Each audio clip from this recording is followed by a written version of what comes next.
ayer el Consejo de la Judicatura Federal.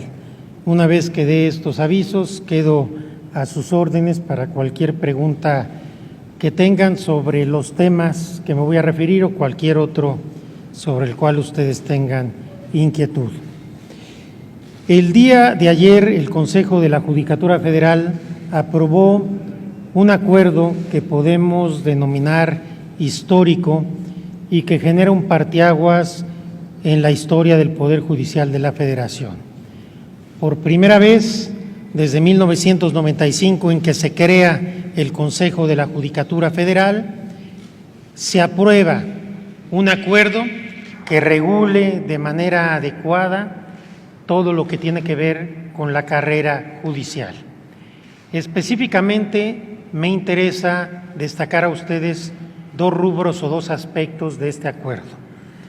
Uno que tiene que ver con las adscripciones.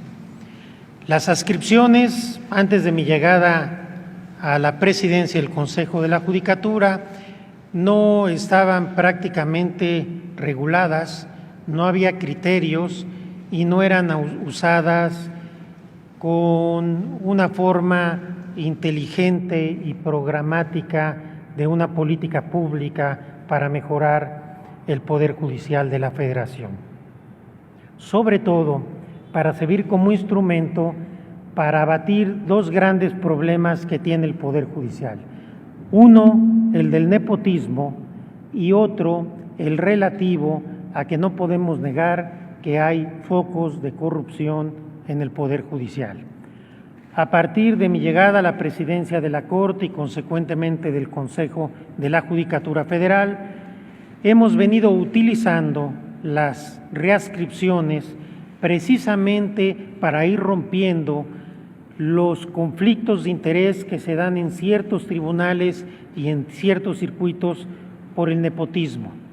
Hay tribunales y hay circuitos que están realmente inundados por redes familiares y que esto genera no pocos conflictos de interés.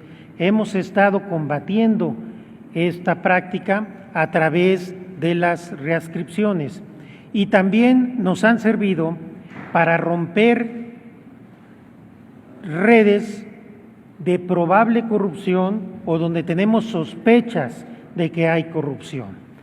Pues bien, esto que hicimos empíricamente y casuísticamente, ahora lo establecemos en un acuerdo para que haya claridad de los juzgadores y juzgadoras y para que haya también líneas claras de política pública de hacia dónde queremos ir en el Poder Judicial Federal. Estamos combatiendo con energía el nepotismo, ya estamos teniendo resultados y estamos combatiendo con energía la corrupción. Y el otro aspecto tiene que ver con las ratificaciones, con el llamado pase automático. Como ustedes saben, de acuerdo con la ley, una vez que un juez o un magistrado dura en su encargo 6 años, se somete a un sistema de ratificación.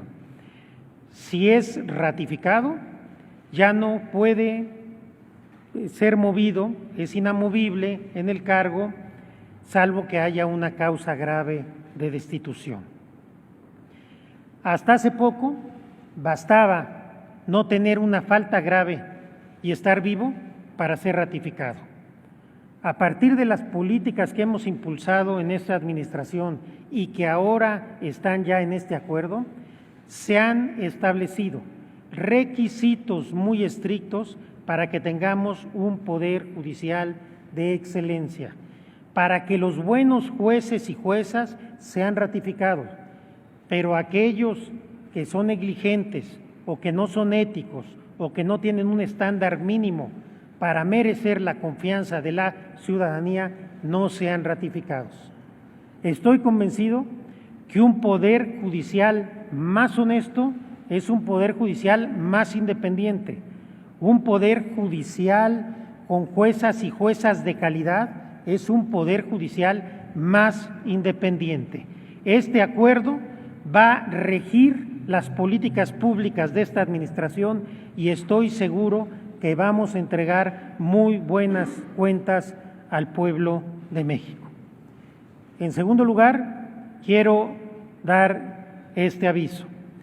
Derivado de la política de cero tolerancia a la corrupción que he venido encabezando, el día de ayer el Pleno de la Judicatura Federal determinó suspender a un magistrado de circuito del primer circuito por inconsistencias graves en su situación financiera.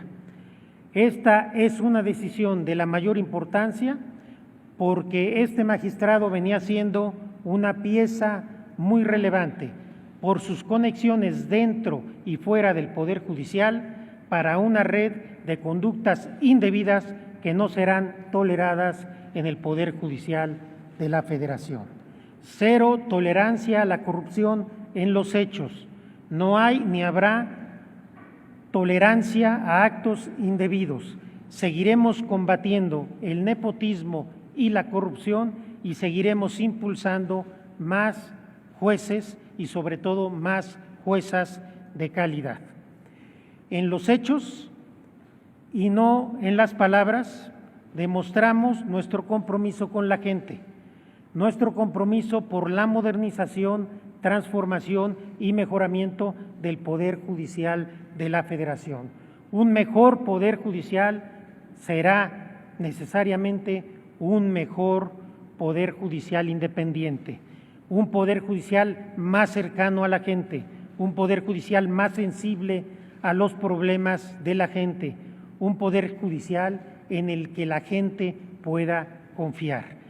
Requerimos todos los días renovar esfuerzos para fortalecer nuestra legitimidad y para demostrar en los hechos nuestro compromiso y nuestra independencia. Estos dos avisos que acabo de dar son de una enorme trascendencia y marcan un antes y un después.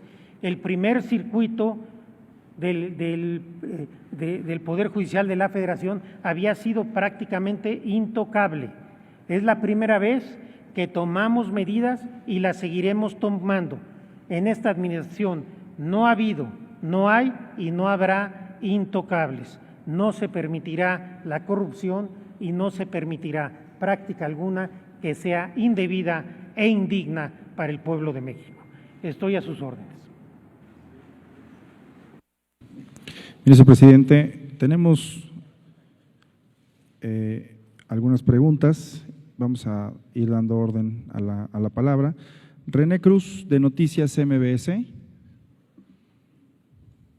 Señor ministro, muy buenas tardes. La pregunta en concreto es… La pregunta en concreto es su postura ante estos dichos del expresidente Felipe Calderón de que nunca lo presionó y por qué salió 10 años después a hacer estas denuncias y de que de cierta forma sí hay un chantaje en contra de la Suprema Corte, lo que quedó demostrado con el congelamiento y descongelamiento de las cuentas del ministro Eduardo Medina Mora, por favor. A ver, yo empiezo por lo último. En relación con la renuncia del señor ministro Eduardo Medina Mora, fue una decisión personal de él que yo respeto y por respeto a su decisión y a su persona no haré comentario alguno sobre ese tema. Ahora, en relación con las declaraciones que hizo ayer el expresidente Felipe Calderón, primero debo decir que esta situación de las presiones a las cuales fui sometido y fue sometida la Suprema Corte no son nuevas, no las di a conocer el martes pasado, tienen más de 8 años que se sabe de eso. Hoy Juan Pablo Reyes en su nota del Excelsior dice que era un secreto a voces. Todo el mundo sabía que hubo presiones, todo el mundo las conocía, todo el mundo las comentaba. Pero para mayor precisión, desde junio de 2011, Salvador García Soto en El Universal relata las presiones en el caso ABC. Después, Jorge Carrasco, en enero de 2013, establece las presiones del caso ABC y también del caso Florence Cassé. Entonces, desde entonces se sabía de estas presiones. Por mi parte, esto lo he dicho en distintas entrevistas, no fue la primera vez que lo dije el martes.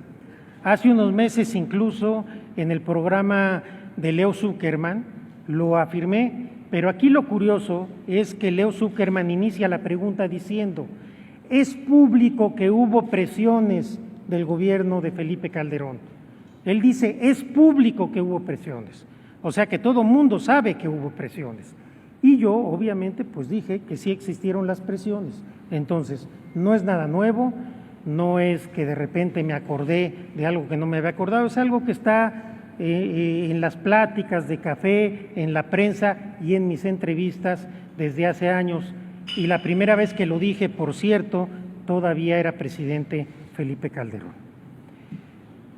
No voy a entrar en detalles de las cosas que ocurrieron en ámbitos privados, porque creo que no viene al caso. Voy simplemente a apelar a lo que fue público y es público para todos. Ustedes pueden ver, si no lo recuerdan, la prensa de aquella época cuando presenté el proyecto de la guardería ABC. El hinchamiento mediático y la operación de Estado para denostarme en lo personal y a mi proyecto. Ahí están las pruebas. Ahí están las pruebas de lo que sucedió en el ámbito de lo público. Y en el caso Florence Cassé, con mucha mayor intensidad. Hubo una presión mediática inusitada hacia un ministro y hacia un proyecto.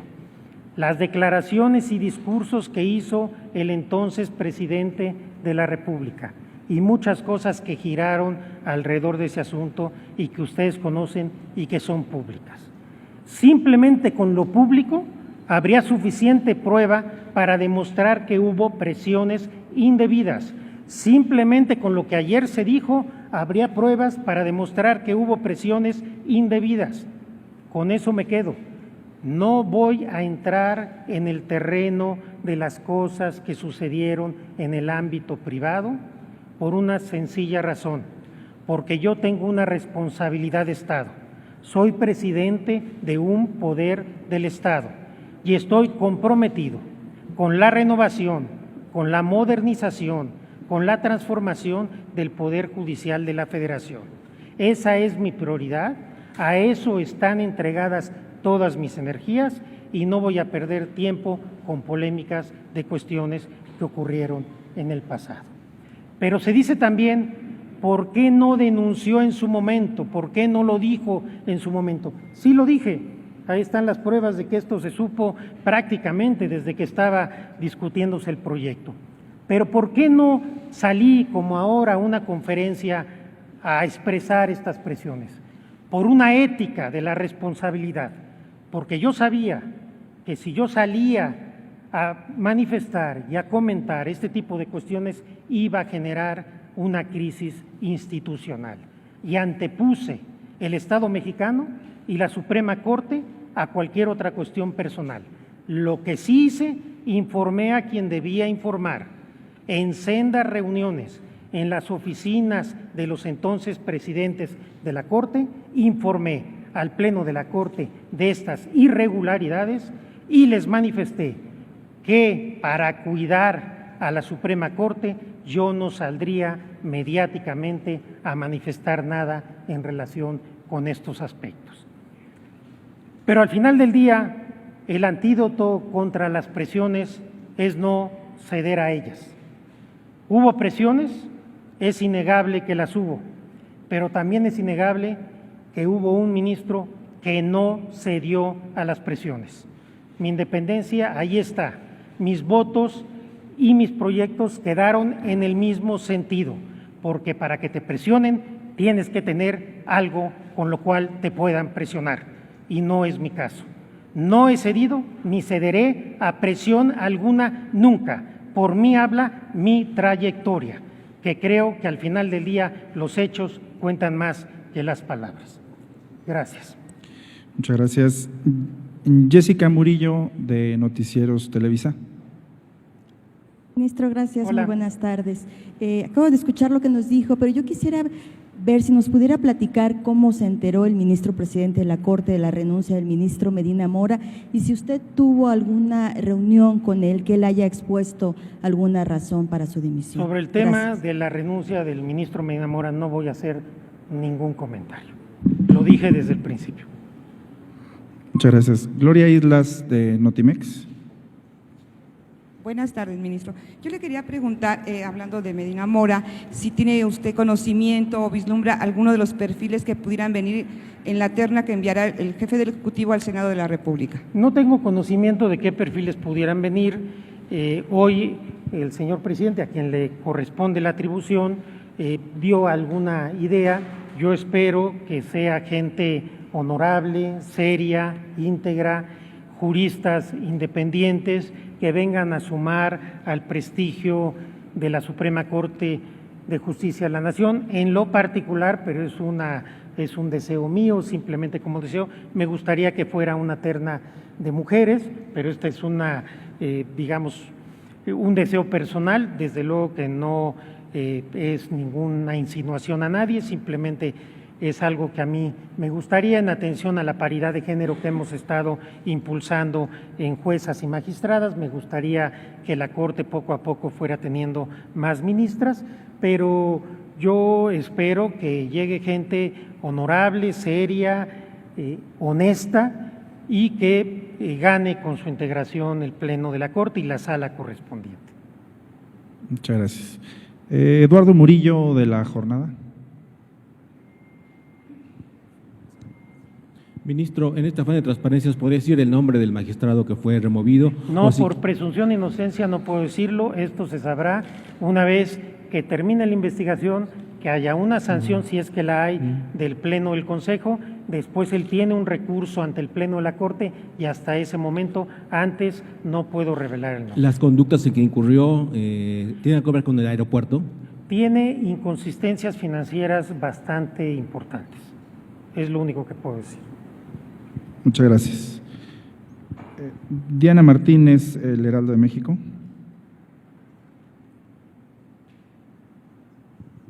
Presidente, buenas tardes. Hola. ¿Nos puede dar un reporte más amplio de esta política de cero tolerancia que implementó desde que encabeza el Poder Judicial? Usted el 3 de mayo pasado dijo que había varias investigaciones contra jueces y magistrados, pero si nos puede detallar en qué van esas investigaciones, cuántos son investigados y cuántos jueces y magistrados han sido destituidos desde entonces, por favor. Voy a decir aquello que puedo decir sin afectar la política que estamos tomando. En primer lugar, detectamos algunos circuitos donde había prácticas indebidas y esos circuitos estamos cambiando de adscripción a los magistrados y a los jueces. Algunos, cuando tenemos datos graves, hemos procedido a suspenderlos. Cuando no los tenemos, cambiamos de adscripción y eso hace romper los núcleos, digamos, de compadrazgo y de intereses en ciertos circuitos. Estamos haciendo una política muy intensa, prácticamente todos los miércoles. Hay algunos circuitos que en este momento prefiero no mencionar, que ya los limpiamos por completo y estamos siguiendo en esta ruta. Hay un número de magistrados y jueces importantes investigados. Tampoco estamos en una cacería de brujas, porque quiero reiterar que la mayoría de las juezas, jueces, magistradas y magistrados son honestos. Tenemos investigaciones, no me gustaría decir el número, tenemos ya destituciones y tenemos suspensiones.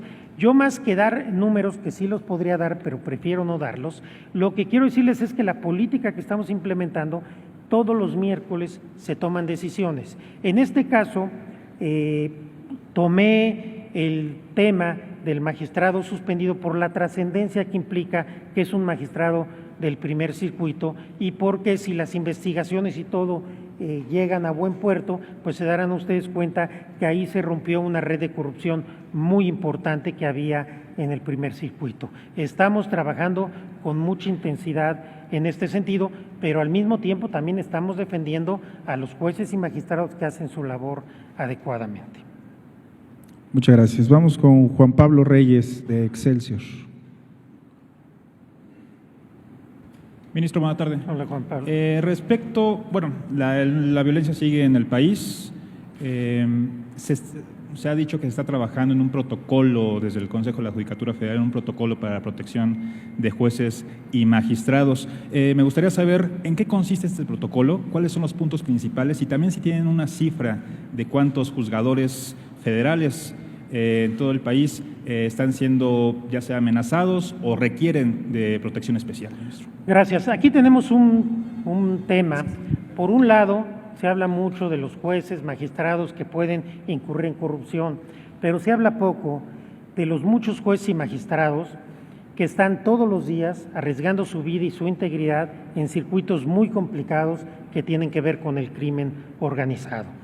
El tema de plata o plomo en que se puedan sentir amenazados los jueces y los magistrados lo tenemos muy presente y hemos estado trabajando en colaboración con la Secretaría de Seguridad y Protección Ciudadana del Gobierno Federal para generar la mayor protección posible a los jueces y magistrados.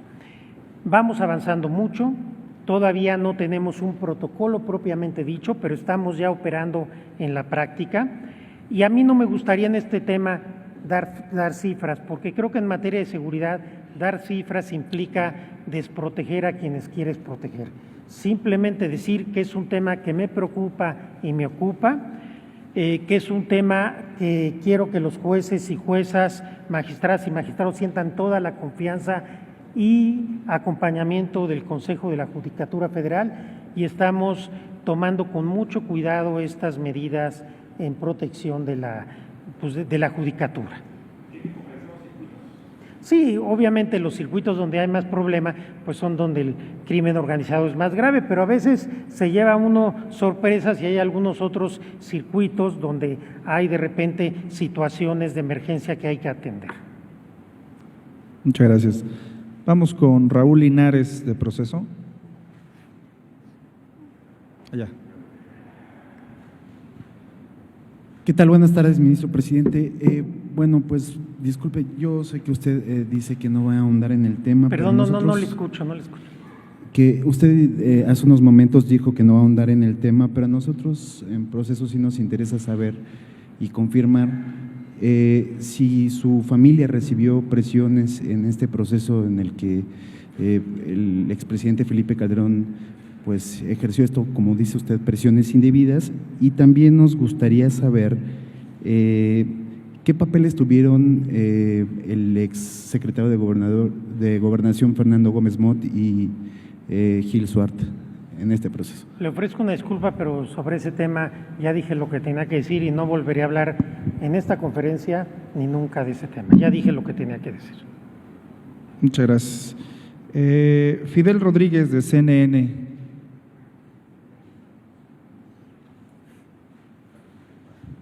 Hola, ministro. Perdón que insista, pero usted decía hace un rato que, refiriéndose al caso de Florence Cassé, que no se cedieron a presiones, que en ese momento ningún ministro que hacía no que, se sentía que no se cedieron a presiones, no hubo un ministro que cediera a esas presiones en el caso de Florence Cassé, y dijo que el problema es que cuando hay algo es cuando se ceden a esas presiones. Mi pregunta es, y perdón que le insista, ¿eso aplicaría al exministro Medina Mora? Y le digo por qué insisto, porque ¿no cree usted que un silencio en el caso de los motivos o la decisión que los llevó a pedir esta renuncia está siendo objeto de muchas especulaciones? Cada día vemos en la prensa artículos que hablan de lo que posiblemente puede haber sido la renuncia del exministro. Gracias. Gracias. Lo que yo crea no es relevante. Fue una decisión personal del ministro Medina Mora, que reitero, yo respeto, y por respeto a su decisión y a su persona, no voy a expresar ninguna opinión porque no me toca a mí hablar sobre ese tema. El presidente de la Corte no participa ni siquiera en el proceso de aprobación, de aceptación y aprobación de la renuncia. Entonces, no tengo nada que decir. Fue una decisión de Eduardo Medina Mora y que yo respeto, y es todo lo que tengo que decir. Muchas gracias. Vamos con Jorge Monroy, del Economista. Presidente, muy buenas tardes. Quisiera preguntarle, bueno, ya nos confirma que la Corte, el Poder Judicial, ha estado sometido históricamente a presiones de parte del Ejecutivo Federal. Se siente en el ambiente que esta situación no es diferente actualmente. Quisiera preguntarle, ¿qué garantía tienen los ciudadanos, las organizaciones sociales que recurren al Poder Judicial para recurrir sus derechos? En este caso se lo pregunto porque hay más de 5,000 procedimientos, amparos que tienen que resolver el Poder Judicial y que están relacionados con el actual gobierno, como es el caso del aeropuerto, estancias infantiles, ley de la Guardia Nacional. ¿Qué independencia garantiza usted como presidente, ministro de la Corte, más allá de los lugares comunes, de que estos derechos se van a salvaguardar de manera independiente? A ver, yo reitero que no veo esas presiones a que usted alude, pero las presiones pueden existir, pero no solamente existen de los gobiernos, existen también de organizaciones civiles, existen de grupos de poder, existen de mucho tipo. Lo que debemos hacer es respetar la independencia de cada juez y de cada magistrado para resolver. Tenemos que respetar esa independencia desde la Corte, desde el Consejo de la Judicatura, desde otras instancias del gobierno, pero también la sociedad civil y también los grupos de poder tienen que respetar la independencia de los jueces y de los magistrados. No es válido hablar que el juez es independiente solo cuando nos da la razón. Se debe respetar y cuidar la independencia de los jueces por parte de todos. Veo con mucha frecuencia que se quiere alarmar a la sociedad sobre debidas influencias en contra de los jueces, haciendo precisamente eso que se critica, presionando a los jueces con chats, con Twitter, con notas en los periódicos, con declaraciones estridentes. Dejemos que los jueces resuelvan. Los jueces federales tienen toda mi confianza. Yo respeto su independencia y su autonomía, a ellos les toca resolver estos asuntos y salvo que estos asuntos lleguen a conocimiento de la Corte, yo no tengo que comentar nada sobre los asuntos que están en juzgados y en tribunales colegiados, les corresponde a ellos. Por eso requerimos siempre tener más y mejores jueces para que los mejores jueces generen mayor confianza y eso nos vaya generando una percepción mayor de independencia. Muchas gracias. Vamos con Salvador Maceda de Azteca Noticias. Buenas tardes. Con tres preguntas. La primera es, esta comisión del caso de Ayotzinapa que tiene el subsecretario Alejandro Encinas ha insistido mucho en el tema de investigar a los jueces de Tamaulipas que han llevado las resoluciones y que han derivado en algunas liberaciones por violaciones al debido proceso. Esto ya lo hizo de manera formal la comisión, meter una denuncia contra los jueces de Tamaulipas, y entiendo que hay ciertas reservas para saber cuál es el estatus, pero solamente si nos pudiera adelantar esta parte, si ya lo formalizó su denuncia. En el Consejo de la Judicatura no hay ninguna queja contra los jueces, que por lo demás están cumpliendo con una sentencia de un tribunal colegiado. Correcto. Sobre mi segunda pregunta, usted en este tema de la cero tolerancia, las suspensiones, las destituciones, ¿en cuántos casos se está dando parte a la PGR? Hay algunos asuntos de presidencias anteriores que han quedado pendientes, Luna Altamirano, el juez Casinero, a quienes les dieron parte a la Procuraduría General de la República en ese entonces. De los casos que hoy tiene, ¿cuántos van a derivar en una denuncia penal ante la Fiscalía General de la República? Y nada más, para finalizar, sobre la terna que pudiera presentar el Ejecutivo, la Corte en algún momento podría sugerirles a algunos candidatos. Se habla mucho del licenciado Borrego Estrada, que pudiera estar dentro de las sugerencias por parte del Poder Judicial. ¿Qué tan cierto es esto y qué tan cierto o qué tan probable podría ser que la Corte sugiriera algunos candidatos idóneos para ocupar el cargo del ministro Medina Mora? Gracias. Gracias. Nosotros no, voy por lo último, nosotros la Suprema Corte no tenemos por qué sugerir candidatos. Yo respeto las atribuciones de los otros poderes. El presidente de la República es quien tiene la facultad constitucional de enviar la terna, de tal suerte que nosotros, al menos yo en lo personal, no tendré ninguna intervención, como no la he tenido, en las atribuciones del presidente. Y en relación con qué casos llegan a alguna denuncia en la Fiscalía General, sí tenemos varios casos en que hemos presentado denuncia y también hay otros casos donde la denuncia se presentó por alguien más y nosotros llegamos a aportar mayores pruebas o elementos a las carpetas que ya se están investigando. Ahora, recuerden ustedes, no todas las irregularidades que puede cometer algún juzgador necesariamente son constitutivas de delito. Hay ocasiones que son faltas administrativas, entonces, dependiendo del caso, y por supuesto, lo que sí estamos haciendo es, en aquellos casos que presentamos denuncia, estamos dándole seguimiento, porque lo que ocurría en el pasado, que se presentaba denuncia o a veces ni siquiera se presentaba, se decía que se presentaba y se dejaban los temas totalmente sin ningún seguimiento y entonces obviamente cuando no se siguen los temas pues normalmente no pasa nada. Entonces estamos presentando denuncias y participando en aquellos casos en que creemos que hay mérito y estamos vigilando que se realicen las cuestiones que se deben realizar. Gracias.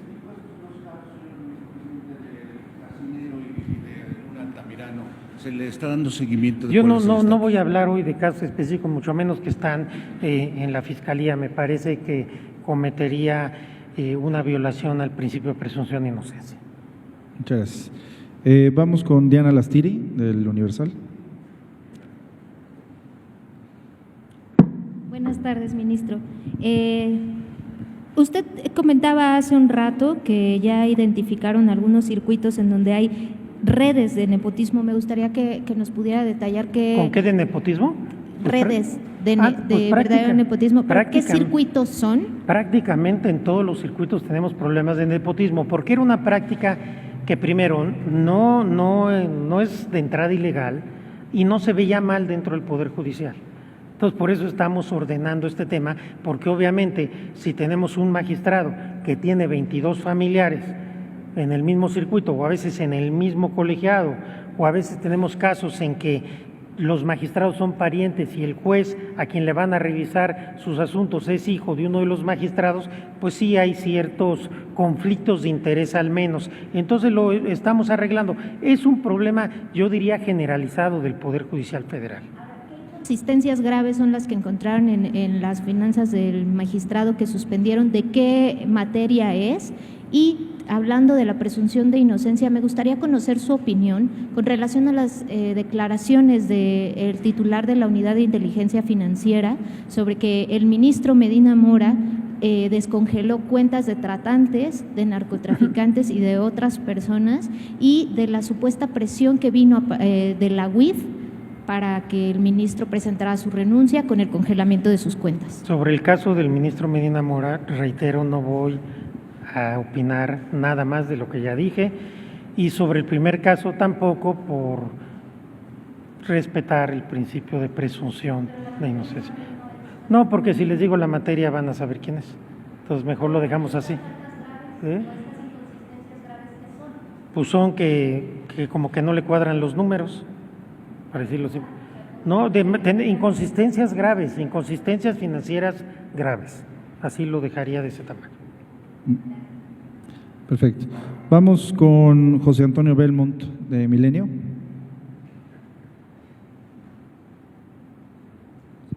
Ministro, buenas tardes. Preguntarle un tema que tiene que ver con el caso del ministro Medina Mora, aunque no directamente con él, sino con el tema del haber de retiro vitalicio. ¿Qué aplica en este caso? ¿Que se da una renuncia? ¿Se le va a dar su haber de retiro completo? ¿O si platicaron en el Pleno ya de esto? ¿O si tiene el mismo Medina Mora, el exministro, él se pronunció con usted respecto a este tema? Y por último, también entiendo que ya mencionó que no va a hablar más del tema del expresidente Felipe Calderón, pero nada más para que quede claro, usted mencionó amenazas. ¿Nos podría decir, lo amenazó con intentar destituirlo o amenazas que van más allá, algo más grave? No, pues destituirme no puede. No, pues tampoco podía. Yo si hubiera ido a la Cámara de Diputados sin ningún problema, ese es otro tema. No, yo sobre el ministro Medina Mora, reitero, no voy a opinar absolutamente nada, y sobre el tema otro, pues tampoco. Ya dije lo que tenía que decir, ahí ahí me quedo. ¿Por qué? Porque tengo cosas más importantes a que dedicar mi energía, tengo una responsabilidad de Estado y a eso me abocaré. Gracias. Vamos a dos preguntas más, que sería Gustavo Castillo de 1TV. Nuestro presidente, muy buenas tardes. Bueno. Si bien ha reiterado que no va a hablar del caso Medina Mora, pero ¿no tendría que dar la Corte una explicación de si este caso, que tiene acusaciones graves en su contra, este exministro, no mancha la reputación de la Corte? ¿Qué tendría que dar, qué opinión podría dar usted ante la sociedad de estas acusaciones tan graves que tiene encima un ministro de la Suprema Corte de Justicia de la Nación? Es que la Corte no tiene por qué opinar sobre ese tema. El ministro Medina Mora tomó una decisión, presentó su renuncia al presidente de la República, el presidente de la República la aceptó y el Senado de la República la aprobó. En todo este proceso la Corte no tiene ninguna intervención.